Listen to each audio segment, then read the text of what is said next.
This week has seen international tensions rise on multiple levels. The scriptures speak of the latter days in terms of a remilitarization. Ezekiel speaks of the rearming of the Northern Confederacy. In chapter 38, verse 7, we read, "Be thou prepared, and prepare for thyself, thou and all thy company that are assembled unto thee, and be thou a guard unto them." Now this preparation involves a militarization of the host, as we read in Ezekiel chapter 38, verse 4, "I will turn thee back, put hooks in thy jaws, and will bring thee forth all of thine army, horses and horsemen, all of them clothed with all sorts of armor, even a great company with bucklers and shields, all of them handling swords." The prophet Daniel describes a similar militarized host, where we read in Daniel chapter 11, verse 40, "The king of the north shall come against him like a whirlwind, with chariots and with horsemen and with many ships, and he shall enter into the countries and shall overflow and pass over." Finally, the prophet Joel speaks of a time at the end as a time of remilitarization, when he states in chapter 3, verses 9 to 10, "Proclaim ye this among the Gentiles, prepare war, wake up the mighty men, let all the men of war draw near, let them come up, beat your plowshares into swords, and your pruning hooks into spears, let the weak say, I am strong." So it wasn't surprising to see a reversal of U.S. policy, withdrawing from the 1987 nuclear arms treaty stuck between the U.S. President Reagan and Soviet leader Gorbachev. CBC News reported the following today. The U.S. formally withdrew from the landmark nuclear missile pact with Russia on Friday after determining that Moscow was in violation of the treaty, something the Kremlin has repeatedly denied. U.S. President Donald Trump made the determination that the U.S. would terminate adherence to the 1987 Arms Control Accord, known as the Intermediate Range Nuclear Forces Treaty, senior administration officials told reporters. The treaty bans either side from stationing short and intermediate-range land-based missiles in Europe. The article stated the reasons that had been given.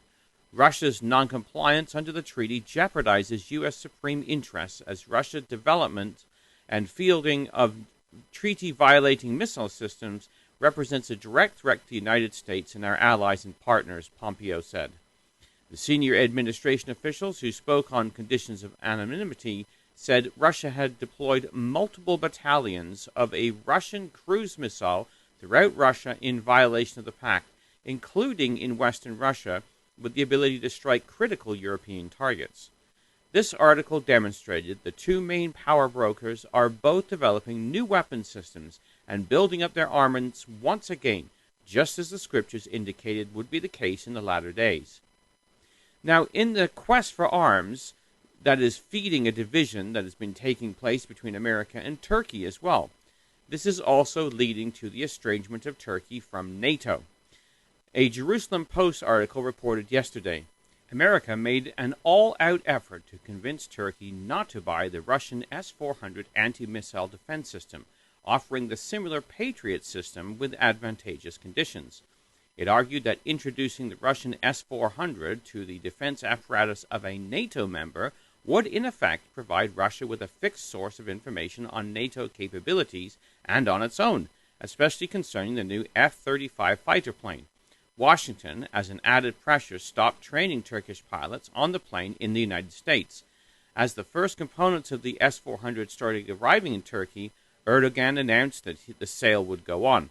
Trump suspended Turkey's participation in the F-35 project and canceled the permit previously granted to Turkey for the manufacturing of some of the 900 components, as well as the sale of 100 F-35s, a loss of millions of dollars for American industries.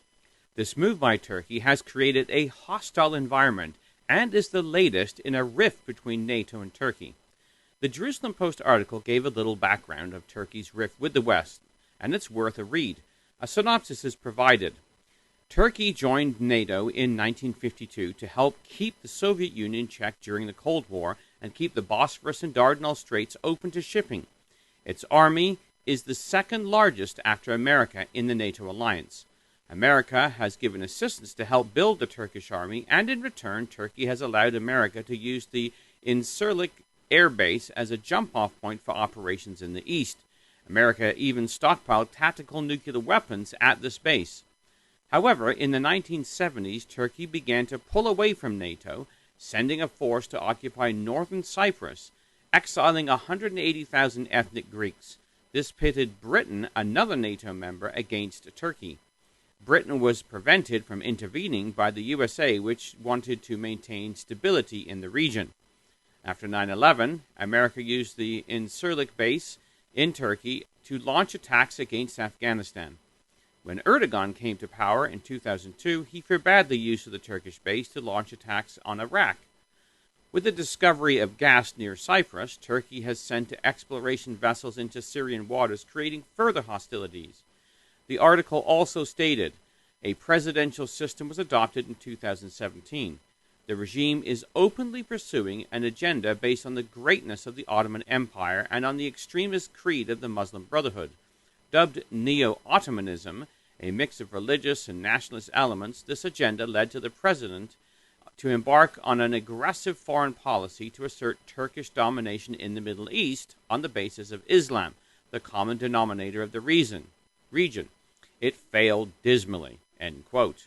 Well, this is no surprise, because the Bible speaks of the drying up of the Euphratean power identified with Turkey in Revelation 16, verse 12, where we read, "And the sixth angel poured out his vial upon the great river Euphrates, and the water thereof was dried up, that the way of the kings of the east might be prepared." Well, the article also stated, the Saudi Arabia and Gulf allies, as well as Iraq, mistrust him, that's Erdogan, and Syria sees him as an enemy. Relations with Egypt were cut following the ouster of Muslim Brotherhood President Mohammed Morsi. What is interesting with this is that Saudi Arabia and the Gulf form part of the Southern Alliance at the time of the end, as we read in Ezekiel 38:13, of Sheba and Dedan and the merchants of Tarshish with all the young lions thereof, saying to thee, art thou come to take a spoil? Hast thou gathered thy company to take a prey, to carry away silver and gold, to take away cattle and goods, and to take a great spoil? Well, these nations, Sheba and Dedan, or Saudi Arabia and the Gulf states, are seen banding together with the merchants of Tarshish and the young lions, or Britain and the USA, Canada, Australia, New Zealand, and India, while Egypt becomes a target of the Northern Confederacy. As we read in Daniel 11:42, he shall stretch forth his hand also upon the countries, and the land of Egypt shall not escape. Well, the rift that is developing is shaping the nations according to the picture painted in the prophets. With the war in Syria raging, Turkey found itself at odds with both the USA and the Russians. The USA sided with the Turks to fight ISIS, putting it at odds with Turkey. Turkey shot down a Russian fighter that strayed into its airspace. While finding itself caught between the two superpowers, Turkey decided to run to Russia, as the Jerusalem Post article described. Now at odds with the US and Russia, Erdogan decided to side with the latter and not the former, and to pursue his fight against the Kurds. He apologized and welcomed with open arms by Putin. He was included, together with Iran and Russia-led Astana Economic Forum, aiming to draw the future map of Syria, so far with no success. Turkish forces, aided by pro-Turkish Islamic militias, took Afrin, the vast Kurdish district near the border, after Russian troops stationed there to support their Assad ally moved out, end quote.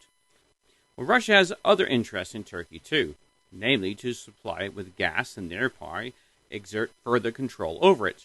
The Turk Stream natural gas pipeline from Russia to Turkey, temporarily halted by the Suko crisis, was completed last November, the article stated. A nuclear power plant, also temporarily on hold for the same reason, is being built in Akuya under the auspices of the Russian Rosatom and is expected to become operational in 2023, the article stated. So the pipeline supplies Turkey, but also extends to customers in Europe. Now, this growing rift between Turkey and NATO and America is pushing it closer to Russia. It isn't something that America's desire, as the article states. President Donald Trump is in no hurry to go further, though there are calls in America to expel Turkey from NATO. It would benefit neither the alliance nor the United States, neither being keen to push it further into the embrace of the Russian bear, end quote. Well, however, it is the angels who are in control, and not the kings of the earth, not even Donald Trump. As we read in Daniel 4:17, this matter is by the decree of the watchers, and the demand by the word of the holy ones, to the intent that the living may know that the Most High rules in the kingdom of men, and gives it to whomsoever he will, and setteth up over it the basest of men. Daniel 4:17. Well, they will bring about the Father's will in setting the stage for the great day of God Almighty. It won't be long until Russia pushes against Turkey, as we live in the time of the end.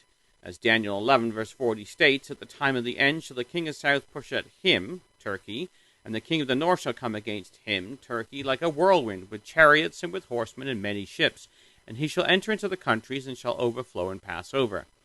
Well, it's interesting to note that at the end of the article, it warns the last 500 years have demonstrated that Russia has been a dangerous ally not to be trusted.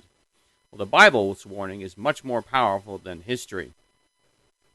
Well, Turkey is not the only place where the alliances are being withdrawn. Hostilities are boiling up and nations are rearming. The recent hostilities in the Gulf, which we commented on recently, have seen a storm brewing following the interaction between Iran and nations such as Britain, the USA, Japan, and some of the Gulf states. Reuters reported the following. Britain has started sending warships to accompany all British flag vessels through the Strait of Hormuz, a change in policy announced on Thursday after the government previously said it did not have resources to do so. The article states the Royal Navy has been tasked to accompany British flagships through the Strait of Hormuz, either individually or in groups, should sufficient notice be given of passage, a government spokesperson said. Freedom of navigation is crucial for the global trading system and the world economy, and we will do all we can to defend it, he added in a statement. On any given day, about 15 to 30 large British flag ships travel in the Gulf, with up to 3 passing through the Strait of Hormuz between Iran and Oman, where a pair of 2-mile-wide shipping lanes provide the only routes in and out of the Gulf. About a fifth of the world's oil passes through the strait, and shipping companies are already deploying more unarmed security guards as an extra safeguard. End quote. The fact that it is Britain that has been the target of this hostility is quite interesting, as she heads the merchants of Tarshish we read about in Ezekiel chapter 38:13.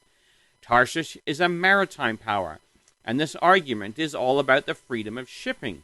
Britain is being drawn militarily into the region once again, like it or not. The article continues, the Royal Navy said earlier this month the destroyer HMS Duncan was headed into the region. Separately, 4 mine countermeasure vessels were also deployed, but maritime experts say they could be vulnerable to swarm attacks by Iranian fast boats. End quote. So the U.S.-led coalition has been pushing countries to join in the bolstering defenses in the region against the Iranians. What has been most interesting in this sea of hostility has been the rift that has been developing between Europe and the USA. This article ends with a note. The United States, Britain, and other nations will meet in Florida on Thursday to discuss how to protect shipping in the Gulf from Iran. Washington, which has been by far the strongest Western naval contingent in the Gulf, has been calling for its allies to join in an operation to guard shipping there. But European countries, which disagree with the U.S.-led decision to impose sanctions on Iran, have been reluctant to sign up to a U.S.-led mission for fear of adding tension in the region. End quote. This was highlighted by Germany's decision to stand aside from America and Britain, as was reported also by Reuters this past week, in an article which stated the U.S. ambassador to Germany launched a scathing attack on Chancellor Angela Merkel's government on Thursday for its reluctance to join a naval mission in the Strait of Hormuz, saying Europe's biggest economy must assume more global responsibility. Relations between the United States and Germany have soured since U.S. President Donald Trump took office, due to a disagreement on a range of issues from defense spending to trade tariffs, the Nord Stream 2 gas pipeline, and Iran. On Wednesday, German Foreign Minister Heiko Maas ruled out German participation in a planned U.S.-led naval mission to the Strait of Hormuz, close to Iran, after the U.S. said it had made a formal request. He said Germany wanted to ease tensions with Iran, and everything should be done to avoid escalation. End quote. Well, this again is a break in the NATO alliance, as the article pointed out. On the front lines of the Cold War, West Germany was one of the United States' closest allies, embraced as a bulwark against communism after World War II defeat of the Nazi rule. America has sacrificed a lot to help Germany remain part of the West, Grenwell told the newspaper, adding Americans are paying huge sums for 34,000 soldiers to be stationed in Germany. End quote. Well, we know Germany is part of the Northern Alliance, and that will come against Turkey and into Israel in the latter days. It is included in the territory area of Magog that is spoken of in Ezekiel 38. In verse 2 we read of the Son of Man to set your face against Gog, the land of Magog, the prince of Rosh, as the RSV puts it, Meshech and Tubal, and prophesy against him. Germany is pulling away from America, and like Turkey is moving towards an alliance with Russia. As America has been moving to contain Russian influence in Europe, it has become increasingly opposed to German policy. The article pointed out America's sanctions aimed at containing Russian ambition will now be targeting Germany. It states, on another issue that has caused friction, a U.S. Senate committee on Wednesday passed a bill to slap sanctions on companies, including several German firms and individuals involved in building the Nord Stream 2 gas pipeline from Russia to Germany. End quote. So, as we watch the Bible in the news, we see the nations of the world being drawn into the final conflict. The partnership between Sheba, Dedan, the merchants of Tarshish, is being strengthened by necessity. Western military power is being drawn into the Gulf once again. NATO is falling apart, and the nations of Germany and Turkey are being drawn away from the West and into the arms of the Russian bear. As we watch the Bible in the news, we need to be sure that we are preparing ourselves so that we are not caught unawares. As we read in 1 Thessalonians 5, verses 6 to 10, let us not therefore sleep as do others, but let us watch and be sober. For they that sleep, sleep in the night, and they that be drunken are drunken in the night. But let us, who are of the day, be sober, putting on the breastplate of faith and love, and for a helmet the hope of salvation. For God hath not appointed us to wrath, but to obtaining salvation by our Lord Jesus Christ, who died for us, that whether we wake or sleep, we should live together with him. For the Bible in the News, this has been Jonathan Bowen joining you.